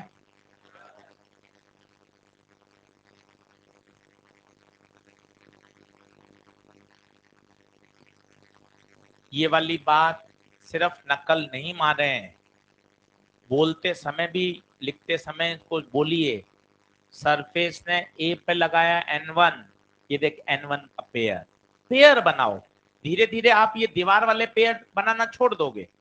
N2 ने ऊपर दबाया, वापस स्फीयर ए सरफेस N2 को नीचे पुश कर रहा है, ये N3 का पेयर दिख रहा है, N4 का बना लो, ये N4 का पेयर। 5-6 क्वेश्चन में पेयर बनाने की आदत डालो। धीरे धीरे दीवार वाले, वेसल वाले वो हम नहीं बनाएंगे, हमें ब्लॉक को पढ़ना है। पर अभी पेयर बनाए ताकि आपको पता चले हाँ यार ये है एक्शन रिएक्शन, ये है equal and opposite, act on different bodies.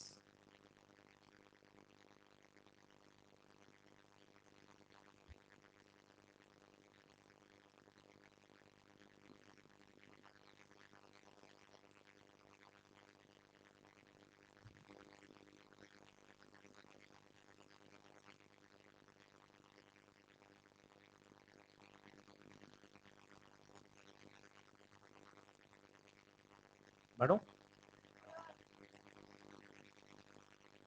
Normal का नेचर पुशिंग, हमेशा सरफेस के perpendicular. Nature electromagnetic force, molecules के इंटरेक्शन की वजह से डेवलप होता है, that's known as electromagnetic force. Third law आते ही action reaction equal opposite having same nature act on different bodies. ये सारे पॉइंट अगर बोलोगे ना गलती होगी नहीं, कहीं गलती नहीं होगी, बिल्कुल क्रिस्टल क्लियर चलेगा।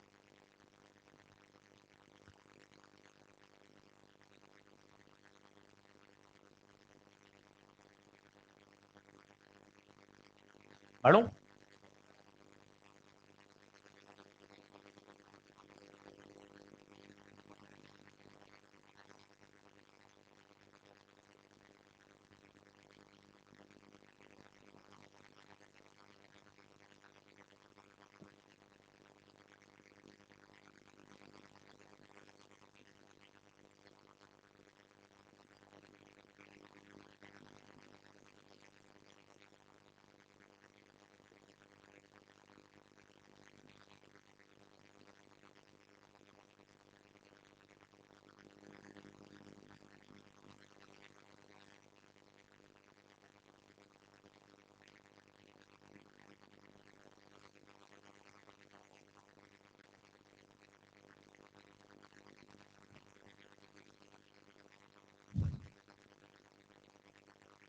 आज रात को एक क्लास रखूंगा, मॉड्यूल की discussion class.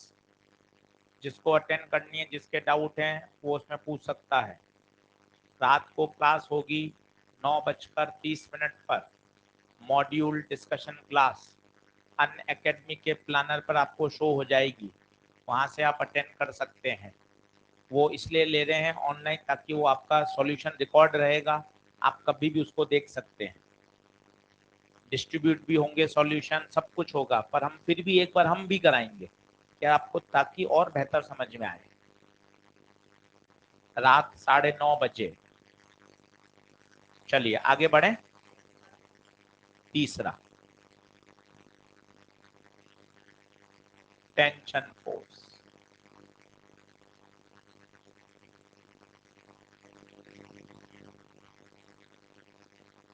Tension force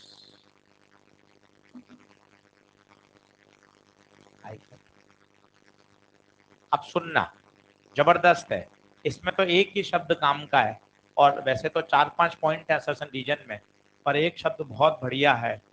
tension का नेचर हमेशा पुलिंग होता है।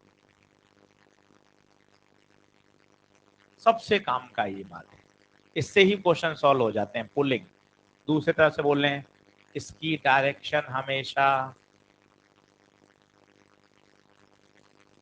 हमेशा सिस्टम से अवे होती है, सिस्टम से अवे। अब क्या होता है वो देखो, क्यों पुलिंग पुशिंग बोलते हैं, समझ में आएगा तो मन खुश होता है।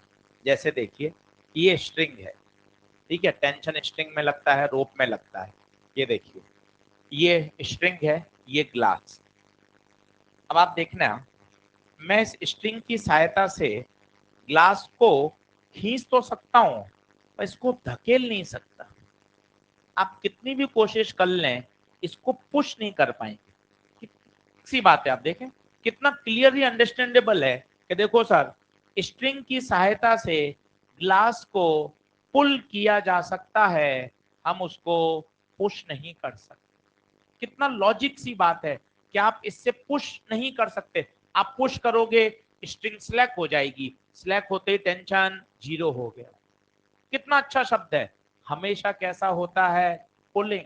और कितना रियल है, आप महसूस कर सकते हो। हाँ सर, ये देखिए, इसकी सहायता से आप ब्लॉक को, बोतल को देखो, आप पुल कर पा रहे हो, पुश नहीं कर पा रहे। पुल कर रहे हो तो कितना अच्छा हो गया, ये हमेशा सिस्टम से अवे होगा। एक बार बना के देखो उल्टा सीधा, जैसे ये ब्लॉक और ये रस्सी से जुड़ा हुआ है। अब आप देखना, मुझे टेंशन बनाना है, ठीक है, तो मैं कैसा बनाऊंगा, कोशिश करना। मैंने M1 पे बनाया। अब मैंने जल्दबाजी से, नींद में था, मैंने टेंशन ऐसा बना दी। अब तुझे हंसी आनी चाहिए, ये क्या कर रहा है, इस टेंशन से आप ब्लॉक को पुश कर रहे हो, जबकि वो पुश तो कभी, कितना अच्छा शब्द है, हमेशा सिस्टम से अवे, हमेशा अवे। M1 के लिए बनाओगे तो M1 के लिए टेंशन अवे, M2 के लिए बनाओगे अवे। और मजे की बात, equal opposite act on different bodies, action reaction. M1 M2 को खींच रहा है तो M2 भी तो M1 को खींच रहा है। ये देखिए, पुलिंग हमेशा सिस्टम से अवे, कभी गलत नहीं होगा। लिख लीजिए।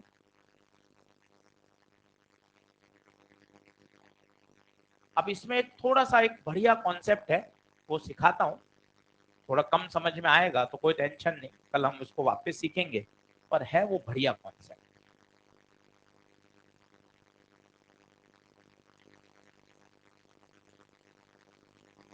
पुलिंग नेचर का होता है, हमेशा सिस्टम से अवे होता है।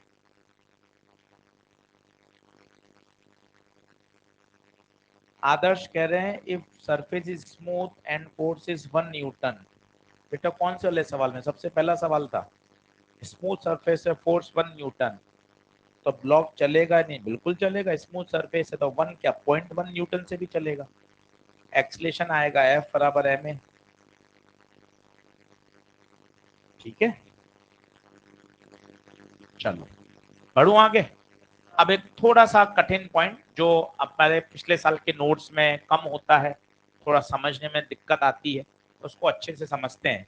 लिखिए नोट लगा के,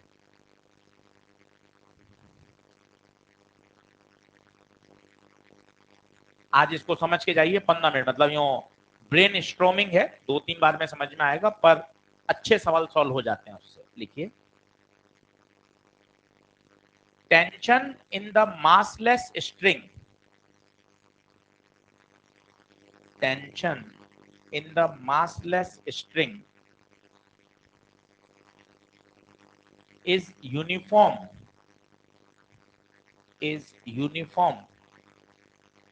throughout the string,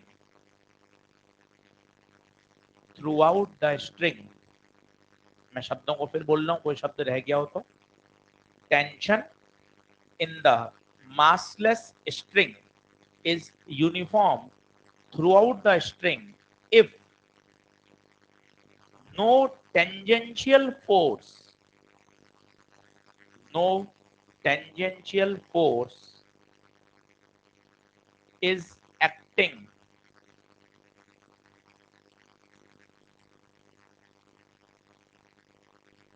देखिए क्या कहना चाहता हूं, थोड़ा सा बात को गंभीरता से समझिएगा।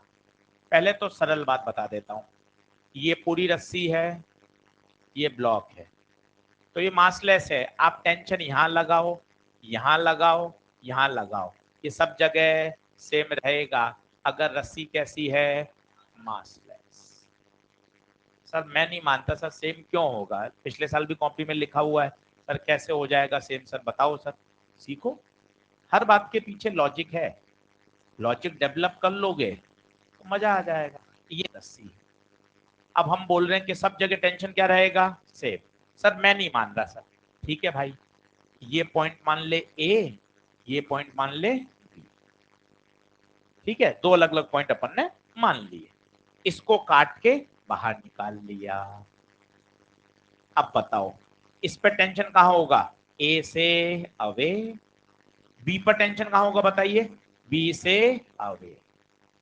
बिल्कुल लॉजिक, बहुत धीरे धीरे चलिए, इस रस्सी को टुकड़े को काट के बाहर निकाल लिया, ये ए बी टुकड़ा, पोल हाँ है, बिंदु ए पर टेंशन अवे, अवे, बिंदु बी पर टेंशन अवे, रस्सी कैसी है, मासलेस।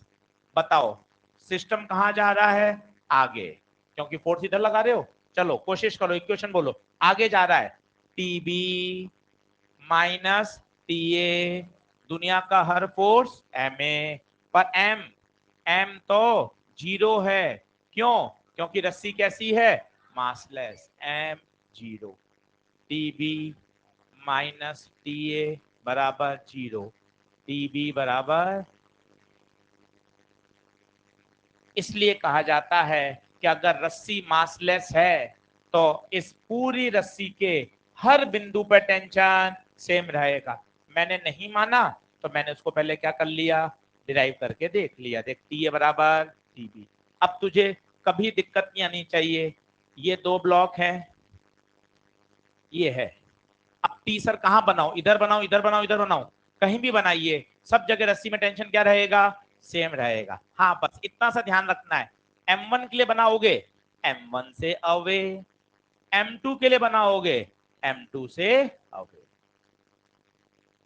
क्या बात क्लियर हो रही है? लिखते जाइए। अभी वो मेन पॉइंट नहीं आया, अभी मेन पॉइंट आना बचा हुआ है। ये तो आसान बात बताई। आज का लेक्चर फिर से रिकॉर्ड पे सुनिएगा, फास्ट फॉरवर्ड में अगर कठिन लगा हो, पर ये आना जरूरी है। ये तीन सबसे बढ़िया कोर्स हैं, एमजी, नॉर्मल और टेंशन। इसकी एक एक बारीकी पता होनी चाहिए। करने के लिए, सवाल करने के लिए तो हम कर सकते हैं, पर कंसेप्चुअल पूरा पढ़ के रखोगे कभी दिक्कत ही नहीं आएगी।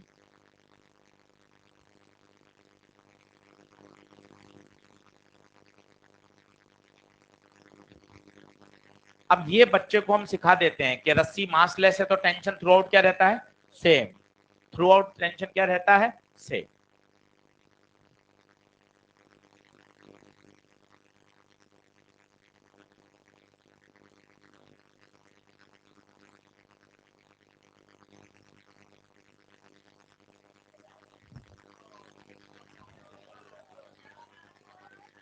मासलेस होनी चाहिए। तो पॉइंट कहीं भी हो, टेंशन थ्रू आउट क्या रहेगा, सेम, इररेस्पेक्टिव बिंदु ए हो या बिंदु बी हो। चले आगे बढ़े। अब एक बढ़िया पॉइंट है, उसके साथ क्लास खत्म करेंगे। हाँ जल्दी लिख, जल्दी लिख।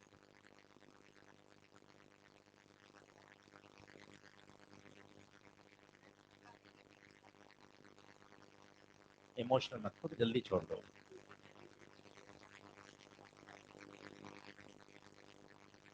पढ़े, चलो जल्दी आओ।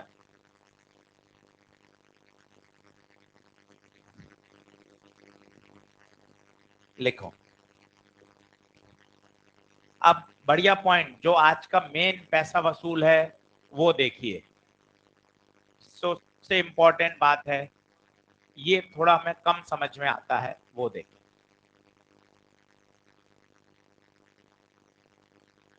देखिए अब बातचीत बंद करो, इसके बाद छोड़ दूंगा। 15 मिनट का कॉन्सेप्ट है, इसको समझ लो अच्छे से। ठीक है, रस्सी है, रस्सी पर ही आदमी चढ़ रहा है। ठीक है, अब क्या परेशानियां आती हैं, उनका क्या फिजिक्स का जवाब है, वो सीखिए और एक बढ़िया आज कॉन्सेप्ट सीख के जाइए।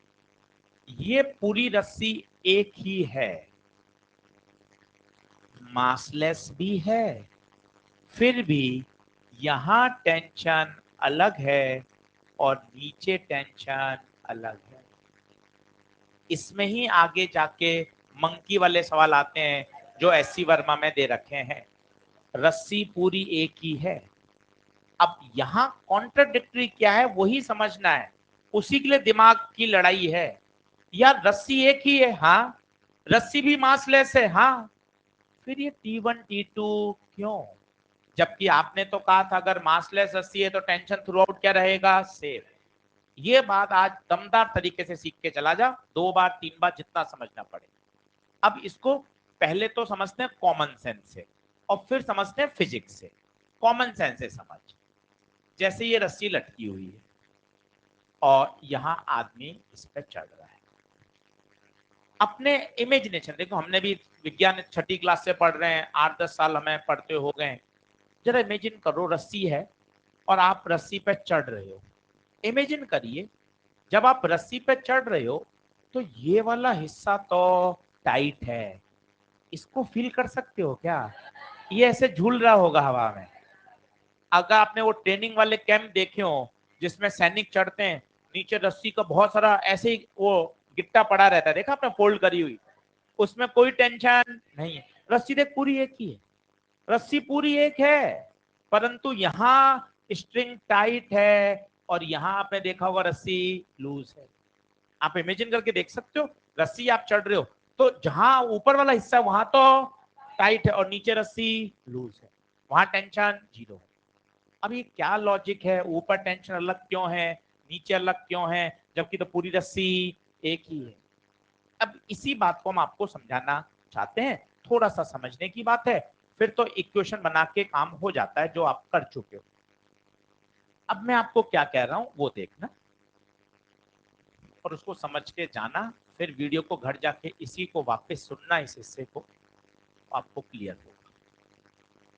आप मुझे एक एक बात का जवाब देना। मैं केवल ये वाला हिस्सा जूम करके बना रहा हूं,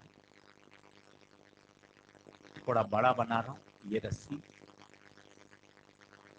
ये वाला पॉइंट,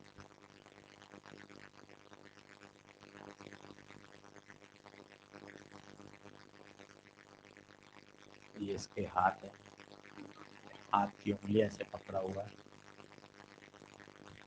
ठीक है।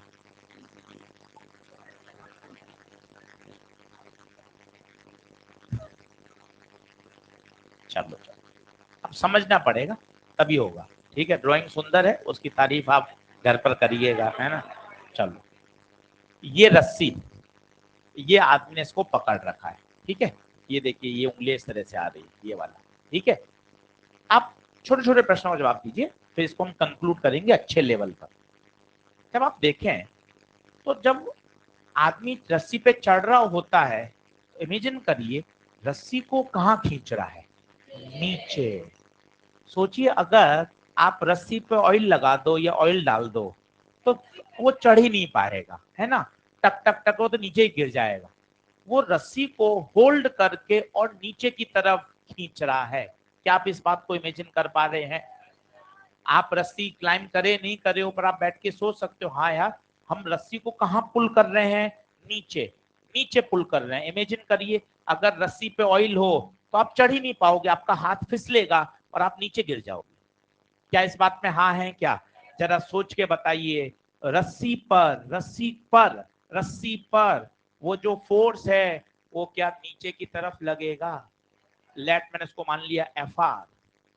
Action reaction, equal and opposite. Imagine करिए आप रस्सी को नीचे खींच रहे हैं, इक्वल एंड अपोजिट यही फोर्स आदमी पर ऊपर, mg आदमी का नीचे।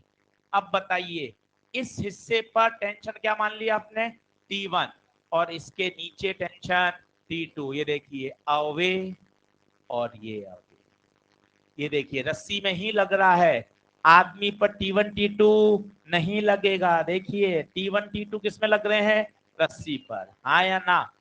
अब आप देखो T1 T2 इक्वल नहीं है, कैसे? देख के बनाइए, इक्वेशन बनाइए। रस्सी कैसी है, मासलेस, खुद बताइएगा। ऊपर T1 minus T2 minus FR, दुनिया का हर force MA M0 into A, और रस्सी तो एक्सीलेट वैसे भी नहीं कर रही तो आप इसको भी हटा दीजिए। रस्सी तो रुकी हुई है तो ऊपर नीचे के फोर्स क्या कर रहे हैं, बैलेंस। तो T1 बराबर बताइए FR प्लस T2, तो वास्तव में T1 माइनस T2 किसके बराबर है, FR। सर आप क्या कहना चाहते हो, मैं आपको फिर समझाता हूं।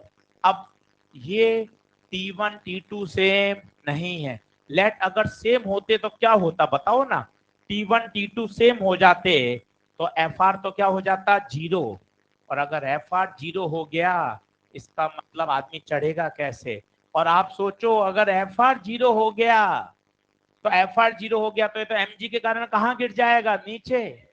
FR ही तो है जो उसको कहां चढ़ा रहा है।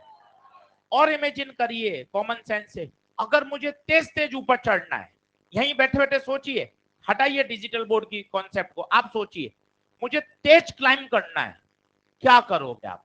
रस्सी को और तेज खींचोगे, इसका मतलब एफआर और बड़ा होगा। जितना एफआर बढ़ेगा ये आदमी कहां भागेगा? ऊपर। बताओ इसकी इक्वेशन क्या लिखी जाएगी? ऊपर जा रहा है एफआर माइनस दुनिया का हर फोर्स एम।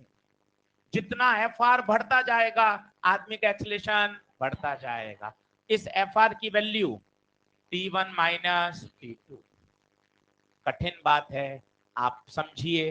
पहले मैं बेसिक से बताता हूं, फिर आप नोट कर। मेरा प्रश्न क्या है? आप उस प्रश्न को नहीं समझ रहे। प्रश्न क्या है? रस्सी पूरी एक है, रस्सी मासलेस है, उसके बावजूद टेंशन। ये है इंपॉर्टेंट बात जिसको हम समझना चाहते हैं। जबकि होना क्या चाहिए था? अगर रस्सी मासलेस है, अगर रस्सी एक की है तो टेंशन थ्रू आउट। अब आप पढ़िए वो पॉइंट, मजेदार पढ़ो, नोट पढ़ो, नोट पढ़ो। इस नोट से अससन रीजन के आईआईटी का क्वेश्चन सॉल्व होता है, पढ़िए। Tension in the massless string is uniform through out the string if, ये देखिए इस केस में रस्सी पे कोई टेंजेंशियल फोर्स, तो सब जगह टेंशन क्या था? इस आदमी ने क्या किया? आदमी ने ये एक नया फोर्स लगा दिया टेंजेंशियल रस्सी के अलोंग। इस रस्सी के फोर्स अलोंग की नए टेंजेंशियल फोर्स की वजह से ऊपर का टेंशन और नीचे का टेंशन क्या हो गया? अलग। इसकी बात की नहीं जाती, सवाल सॉल्व कर देते हैं। ऊपर T1 मान लो, नीचे T2 मान लो, सवाल तो सॉल्व हो गया। बट इंपॉर्टेंट है भाई, ऊपर T1 T2 क्यों मान ले? क्योंकि रस्सी तो पूरी एक ही थी तो टी तो सेम लेना चाहिए। अब आपको पता होना चाहिए अब T1 T2 सेम क्यों नहीं है? क्योंकि एक नया फोर्स आ गया एफआर। ये कौन सा है? आप फील कर पा रहे हो कौन सा है? करो ना, छोड़ो इसको, सोचो। रस्सी है, आदमी को ऊपर चढ़ना है, आदमी रस्सी को नीचे खींचेगा। एफबीडी कितना सच बता रही है, देख रस्सी पर, ये किसकी एफबीडी बताओ? ये वाली रस्सी की, रस्सी पर एफआर, और यही FR action reaction equal and opposite आदमी पर। इसी एफआर के कारण तो वो चढ़ रहा है। दो तीन छोटी छोटी बात समझो। अगर रस्सी को मैं ऑयल लगा दूं, आप देखो आदमी फिसलेगा, मतलब उसको पर्याप्त एफआर नहीं मिल पाएगा। दूसरी बात सोचो, अगर मुझे तेज चढ़ना है, रस्सी वही है, आदमी वही है, तो तेज कैसे चढ़ेगा? अरे सर चढ़ सकता है ना। दो सैनिक को चढ़ा रहे हो एक ही रस्सी पर, एक धीरे धीरे चढ़ रहा है, एक तेज चढ़ रहा है। इमेजिन कर क्या होगा। दोनों रस्सी सेम थी, दोनों आदमी सैनिक का मास भी सेम है, फिर यार वो तेज क्यों चढ़ रहा है? सर वो क्या कर रहा होगा? ज्यादा फोर्स से रस्सी को खींच रहा होगा। ज्यादा फोर्स मतलब एफआर तो यहां है, और जिसका एफआर ज्यादा होगा वो एक्सिलरेट भी ज्यादा करेगा। क्या बात समझ में आ रही है? इस टेंजेंशियल फोर्स की वजह से ही ऊपर टेंशन अलग हो गया, नीचे टेंशन अलग हो गया।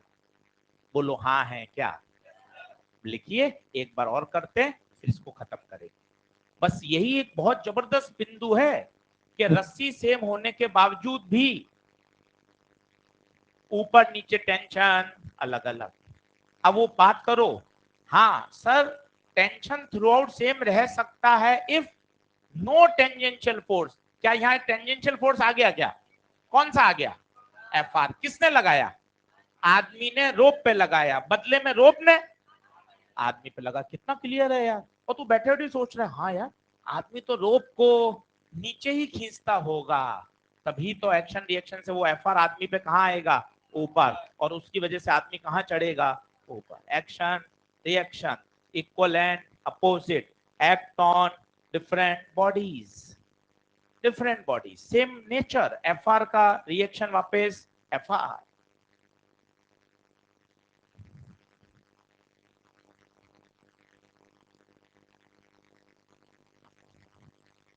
केवल इसी खास सवाल में काम आता है, बाकी तो सिंपल रस्सी वाले सवाल ही हैं अपने सारे मॉड्यूल में।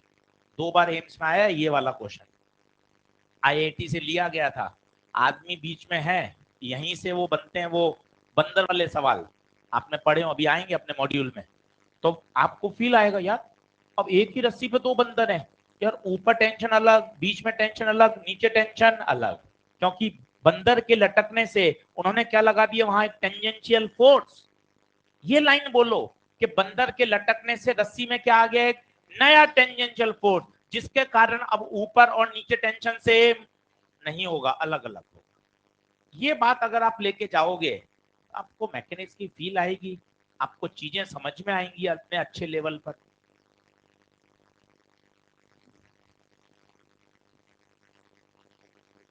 नेक्स्ट करूं क्या?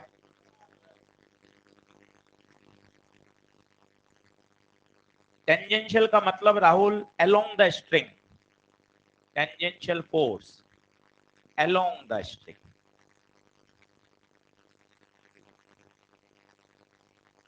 अच्छा सवाल पूछा है ऑनलाइन में राहुल ने, tangential force along the string. ठीक है ऑनलाइन वाले बच्चों, रस्सी, रस्सी पे चढ़ना, अगर जब अपन रस्सी पे चढ़ेंगे तो अपन रस्सी को कहां कहां खींचेंगे? इमेजिन कर, वहीं अपने घर पे बैठ के रस्सी पे चढ़ जाओ, चढ़ जाओ रस्सी पर, और रस्सी, रस्सी को हम कहां खींचेंगे? नीचे की तरफ। और रस्सी को नीचे खींचेंगे तो एक्शन रिएक्शन से यही फोर्स आदमी पे कहां लगेगा? ऊपर।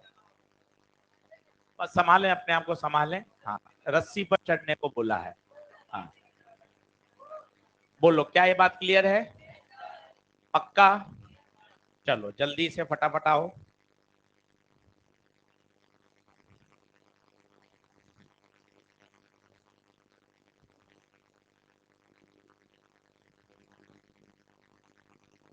देखें,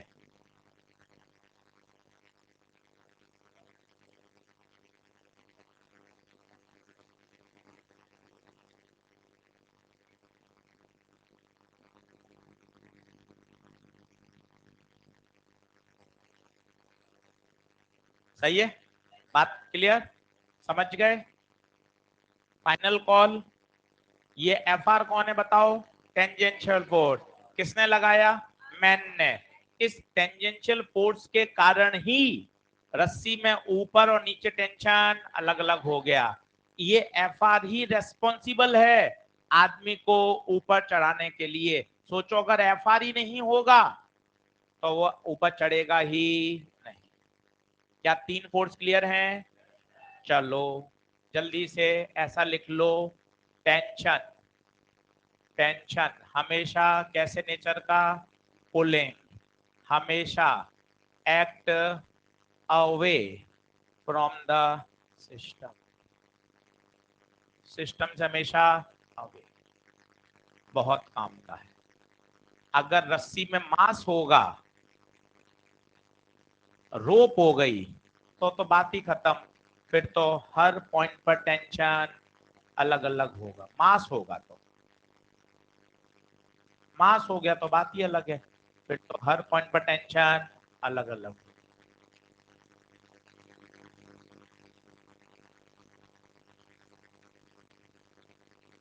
मास लेस है तो सेम होगा, बशर्ते कोई टेंजेंशियल फोर्स ना लगे। यही तो काम का असर्शन रीजन है। आपको ये बोल दिया जाए मासलेस स्ट्रिंग में टेंशन सेम रहता है, आज बोल के जाओ सर ये अधूरा सेंटेंस है। मासलेस स्ट्रिंग में टेंशन सेम रहता है बशर्ते कोई टेंजेंशियल फोर्स ना लगे। ये बात आपको दूसरों से अलग करेगी। पिछले साल की कॉपी में लिखा हुआ है ये तो, मासलेस स्ट्रिंग में टेंशन सेम रहता है। पर भैया मासलेस स्ट्रिंग में टेंशन सेम रहता है बशर्ते नो टेंजेंशियल फोर्सेस। इसमें क्या हो रहा है? क्यों नहीं बोल रहे हो? रस्सी मासलेस है फिर भी टेंशन सेम, क्योंकि आदमी ने रस्सी पर क्या लगा दिया? एक नया टेंजेंशियल फोर्स। क्लियर? चलिए सर, पन्ने पलट लीजिए। स्लाइड करूं क्या? कुछ था क्या उसमें? ये लिखना था क्या? लिख लो। तो आज मैंने आपको तीन फोर्स समझाए, वेट, नॉर्मल और टेंशन, ये तीन समझा है। वेक्टर को मैंने स्टार्ट कर दिया है, कल मैं आपको ट्राइंगल लॉ सिखाऊंगा, वेक्टर एडिशन सिखाऊंगा, 6-7 दिन वेक्टर पढ़ाऊंगा। मीनवाइल आपको मॉड्यूल कर लेना चाहिए, आज रात को क्लास होगी और